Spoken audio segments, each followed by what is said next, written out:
4 ಕ್ಷೇತ್ರಗಳನ್ನ ಬಾಕಿ ಉಳಿಸ್ಕೊಂಡಿದೆ.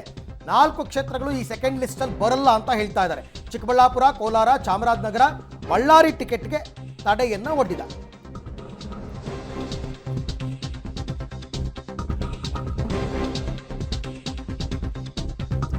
ನಾಲ್ಕು ಕ್ಷೇತ್ರಗಳನ್ನು ಬಾಕಿ ಉಳಿಸಿಕೊಂಡಿದೆ ಕಾಂಗ್ರೆಸ್. ಚಿಕ್ಕಬಳ್ಳಾಪುರ, ಕೋಲಾರ, ಚಾಮರಾಜನಗರ ಮತ್ತು ಬಳ್ಳಾರಿ. 4 ಕ್ಷೇತ್ರದಲ್ಲಿ 4 ರೀತಿ ಸಮಸ್ಯೆ, ಒಮ್ಮತ ಮೂಡಿಲ್ಲ. ಸಮಸ್ಯೆ ಬಗೆಹರಿದ ಬಳಿಕ ಟಿಕೆಟ್ ಘೋಷಣೆಗೆ ಖರ್ಗೆ ಅವರು ಸೂಚನೆಯನ್ನು ಕೊಟ್ಟಿದ್ದಾರೆ.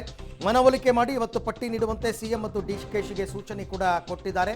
ಯಾಕೆ ಅಂದರೆ ಅಲ್ಲಿ ಆಸ್ಪಿರೆಂಟ್ಸ್ ಜಾಸ್ತಿ ಇದ್ದಾರೆ ಅಂತಕ್ಕಂಥದ್ದು ಒಂದು, ಮತ್ತೆ ಸೂಕ್ತ ಅಭ್ಯರ್ಥಿಗಳು ಇನ್ಯಾರಾದರೂ ಬರಬಹುದೇನೋ ಅಂತಕ್ಕಂಥ ಒಂದು ಆಸೆ ಕಾಂಗ್ರೆಸ್ಗೆ ಇರಬಹುದು. ಹಾಗಾಗಿ ಹೋಲ್ಡಲ್ಲಿ ಇಟ್ಟಿದ್ದಾರೆ. ಏನೇನು ಸಮಸ್ಯೆಗಳು, ಯಾರ್ಯಾವ ಕ್ಷೇತ್ರಗಳು ಅಂತಕ್ಕಂಥದ್ದು ನಿಮಗೆಲ್ಲ ಬಹುತೇಕ ಗೊತ್ತಾಗಿದೆ. ಈಗ ಚಿಕ್ಕಬಳ್ಳಾಪುರ, ಕೋಲಾರ, ಚಾಮರಾಜನಗರ, ಬಳ್ಳಾರಿ ಈ 4 ಕ್ಷೇತ್ರಗಳಲ್ಲೂ ತಮ್ಮದೇ ಆದಂತಹ ಸಮಸ್ಯೆಗಳಿದೆ. ಕೋಲಾರದಲ್ಲಿ ಅಳಿಯನಿಗೆ ಟಿಕೆಟ್ ನೀಡುವಂತೆ ಸಚಿವ ಮುನಿಯಪ್ಪ ಅವರು ಪಟ್ಟು ಹಿಡಿದಿದ್ರು. ನೀವೇ ಸ್ಪರ್ಧೆ ಮಾಡಿ ಅಂತ ಸಿದ್ದರಾಮಯ್ಯನವರು ಒತ್ತಡ ಹಾಕಿದ್ರು. ಆದರೆ ಮುನಿಯಪ್ಪನವರು ಮಂತ್ರಿಗಳಾಗಿರ್ತಕ್ಕಂಥವ್ರು ಸ್ಪರ್ಧೆ ಮಾಡೋದಕ್ಕೆ ಒಪ್ಪಿಲ್ಲ.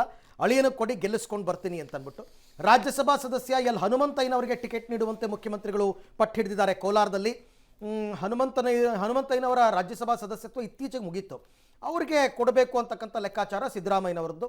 ಇನ್ನು ರಕ್ಷಾರಾಮಯ್ಯಗೆ ಟಿಕೆಟ್ ಕೊಡಿ ಅಂತ ಸಿದ್ದರಾಮಯ್ಯನವರು ಚಿಕ್ಕಬಳ್ಳಾಪುರದಲ್ಲಿ ಹೇಳ್ಕೊಂಡಿದ್ದಾರೆ. ಚಿಕ್ಕಬಳ್ಳಾಪುರದಲ್ಲೂ ಕೂಡ ಬಿಜೆಪಿ ಅಭ್ಯರ್ಥಿ ಯಾರು ಅಂತಕ್ಕಂಥದ್ರ ಮೇಲೆ ಡಿಪೆಂಡ್ ಆಗುತ್ತೆ ಅಂತ.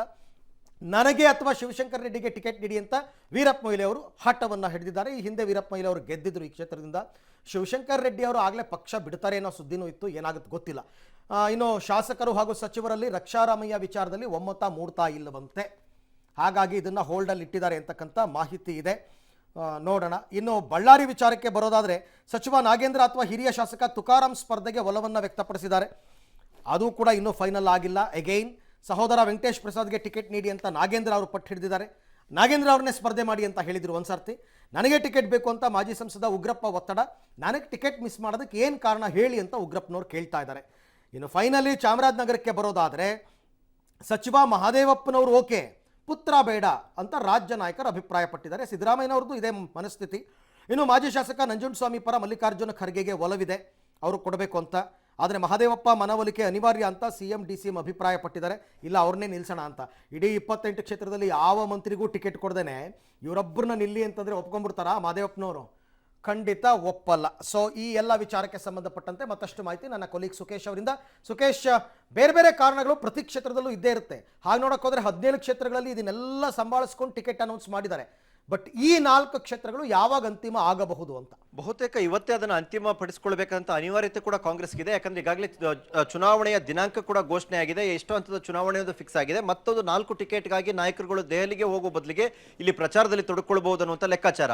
ಇನ್ನೂ ಒಂದು ಅಡ್ವಾಂಟೇಜ್ ಏನು ಅಂದರೆ ಎಐಸಿಸಿ ಅಧ್ಯಕ್ಷರು ಕನ್ನಡಿಗರೇ ಆಗಿರೋದ್ರಿಂದ ಸಹಜವಾಗಿಯೇ ಫೋನ್ನಲ್ಲಿ ಮಾತಾಡ್ಕೊಂಡ್ರು ಕ್ಲಿಯರ್ ಮಾಡಬಹುದು. ಆದರೆ ಇವತ್ತು ಕೂಡ ಸಿಎಂ ಡಿಸಿಎಂ ಅಲ್ಲೇ ಇರೋದ್ರಿಂದ ಕ್ಲಿಯರ್ ಮಾಡಬಹುದು ಅನ್ನುವಂಥ. ಕೋಲಾರದ ವಿಚಾರಕ್ಕೆ ಬರೋದಾದರೆ ಏಪ್ರಿಲ್ 4ಕ್ಕೆ ತಮ್ಮ ರಾಜ್ಯಸಭಾ ಸದಸ್ಯತ್ವದ ಅವಧಿಯನ್ನು ಮುಗಿಸಲಿರುವಂತಹ ಎಲ್ ಹನುಮಂತಯ್ಯನವರು ಅವರೇನು ಪಟ್ಟಿಡಿದಿಲ್ಲ. ಆದರೆ ಅವರಿಗೆ 2 ಸರಿ ರಾಜ್ಯಸಭೆ ಟಿಕೆಟ್ ಕಂಟಿನ್ಯೂ ಆಗಲಿಲ್ಲ ಅನ್ನೋ ಕಾರಣಕ್ಕಾಗಿ ಅವರಿಗೆ ಅಲ್ಲಿ ಕೊಟ್ಟರೆ ಅಕಾಮಿಡೇಟ್ ಮಾಡಬಹುದು ಅನ್ನೋದು ಸಿದ್ದರಾಮಯ್ಯ ಅವರ ವಾದ. ಆದರೆ ಇಷ್ಟು ದಿನ ಸೈಲೆಂಟ್ ಆಗಿದ್ದಂಥ ಮುನಿಯಪ್ಪನವರು ತಮ್ಮ ಅಳಿಯನಿಗೆ ಟಿಕೆಟ್ ಕೊಡಿಸುವ ಪ್ರಯತ್ನಕ್ಕೆ ಮುಂದಾದರು ಅನ್ನುವಂಥದ್ದು. ಅದೇ ನೀವು ಚಿಕ್ಕಬಳ್ಳಾಪುರಕ್ಕೆ ಬಂದರೆ ಮಾಜಿ ಮುಖ್ಯಮಂತ್ರಿ ವೀರಪ್ಪ ಮೊಯ್ಲಿ ವರ್ಸಸ್ ರಕ್ಷಾರಾಮಯ್ಯ. ಈ ಗ್ಯಾಪ್ನಲ್ಲಿ ಹಿರಿಯ ಕಾಂಗ್ರೆಸ್ ನಾಯಕ ಶಿವಶಂಕರ್ ರೆಡ್ಡಿ ಅವರು ತಮ್ಮದು ಒಂದು ಕಾರ್ಡನ್ನು ಪ್ಲೇ ಮಾಡಿರುವಂಥದ್ದು ಕಗ್ಗಂಟಾಗಲಿಕ್ಕೆ ಕಾರಣ. ಇನ್ನು ಚಾಮರಾಜನಗರಕ್ಕೆ ಹೋಗೋದಾದರೆ ಅಲ್ಲಿ ಇನ್ನೂ ವಿಶೇಷವಾಗಿ ಸಚಿವರೇ ಆಗಿರುವಂಥ ಮಹದೇವಪ್ಪ ಮಾತ್ರ ಸ್ಪರ್ಧೆ ಮಾಡಿದ್ರೆ ಗೆಲ್ತಾರೆ ಅನ್ನುವಂಥದ್ದು ಸ್ಥಳೀಯರ ವಾದ. ಆದರೆ ಬೇರೆಯವರಿಗೆ ಕೊಡೋದಾದರೆ ನಂಜುಂಡಸ್ವಾಮಿ ಈ ಥರದವ್ರಿಗೆ ಅವಕಾಶ ಕೊಡೋಣ, ಅವರ ಪುತ್ರ ಬೋಸ್ ಅವರಿಗೆ ಬೇಡ ಅನ್ನುವಂಥದ್ದು ಅಲ್ಲವೋ. ಮತ್ತು ಎಐಸಿಸಿ ಅಧ್ಯಕ್ಷರು ಕೂಡ ನಂಜುಂಡಸ್ವಾಮಿ ಅವರ ಪರ ಇದ್ದಾರೆ ಅನ್ನುವಂಥದ್ದು. ಇನ್ನು ಬಳ್ಳಾರಿಗೆ ಬರೋದ್ರೆ ಅಲ್ಲೂ ಒಂದು ವಿಶೇಷ. ಕಳೆದ ಬಾರಿ ಸಂಸದರಾಗಿದ್ದಂಥ 11 ತಿಂಗಳ ಮಟ್ಟಿಗೆ ಸಂಸದರು ಆಗಿದ್ದಂತಹ ಕಳೆದ ಬಾರಿ ಚುನಾವಣೆಯಲ್ಲಿ ಸೋತಂತ ಉಗ್ರಪ್ಪನವರು ಕೇಳ್ತಾ ಇದ್ರೆ, ಸಚಿವರಾಗಿರ್ತಕ್ಕಂಥ ನಾಗೇಂದ್ರ ನಿಲ್ಲಿ ಅಂದರೆ ಅವ್ರ ತಮ್ಮನಿಗೆ ಕೇಳ್ತಾ ಇದ್ದಾರೆ.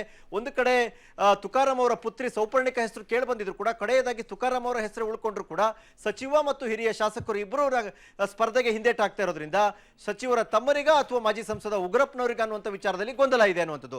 ಹಾಗೆ ಈ 4 ಕ್ಷೇತ್ರಗಳಲ್ಲಿ ಹೊರಗಿನಿಂದ ಬರುವಂಥ ನಿರೀಕ್ಷೆಗಳೇನಿಲ್ಲ. ಆದರೆ ಇರುವವರ ಪೈಕಿ ಯಾರು ಉತ್ತಮರು ಅನ್ನುವಂಥ ವಿಚಾರದಲ್ಲಿ ಕಗ್ಗಂಟಾಗಿರುವಂಥದ್ದೇ ಅಭ್ಯರ್ಥಿ ಆಯ್ಕೆ ಸಮಸ್ಯೆ ಆಗಿದೆ. ಬಹುತೇಕ ಇವತ್ತು ಇಡೀ ದಿನ ಅಲ್ಲೇ ಇದ್ರೆ ಅಲ್ಲೂ ಒಂದು ಹಂತದ ತೀರ್ಮಾನವನ್ನು ಮಾಡಿಕೊಂಡೇ ಬರುವಂಥ ಸಾಧ್ಯತೆಯೂ ಕೂಡ ಹೆಚ್ಚಿದೆ. ಅರವಿಂದ್, ರೈಟ್, ಧನ್ಯವಾದ ಸುಖೇಶ್ ತಮ್ಮೆಲ್ಲ ಮಾಹಿತಿಗಾಗಿ. ಒಟ್ನಲ್ಲಿ ಮನವೊಲಿಕೆ ಅನ್ನೋದೇ ಮೇಜರ್ ಟಾಸ್ಕ್ ಆಗ್ತಾ ಇದೆ. ಒಂದು ವೇಳೆ ಮನವೊಲಿಕೆ ಯಶಸ್ವಿ ಆಗ್ಲಿಲ್ಲ ಅಂತ ಹೇಳಿದ್ರೆ ಅದು ಮುಂದಿನ ದಿನಗಳಲ್ಲಿ ಈಗ ಹೇಗೆ ಬಿಜೆಪಿ ಸಮಸ್ಯೆಗಳ ಸುಳಿಯಲ್ಲಿ ಸಿಲುಕಿ ಒದ್ದಾಡ್ತಾ ಇದೆಯೋ ಅದೇ ಸುಳಿಯಲ್ಲಿ ನಾವು ಸಿಕ್ಕಾಕೊಂಡ್ ಬಿಡ್ತೀವ ಅನ್ನುವಂತಹ ಆತಂಕ ಕಾಂಗ್ರೆಸ್ ನಾಯಕರಿಗಿದೆ. ಹೀಗಾಗಿ 4 ಕ್ಷೇತ್ರಗಳಿಗೆ ಅಳೆದು ತೂಗಿ ಹೆಜ್ಜೆಯನ್ನ ಇಡೋದಕ್ಕೆ ಮುಂದಾಗಿದ್ದಾರೆ ಅನ್ನೋದು ಬಹಳ ಸ್ಪಷ್ಟವಾಗಿ ಗೊತ್ತಾಗ್ತಾ ಇದೆ.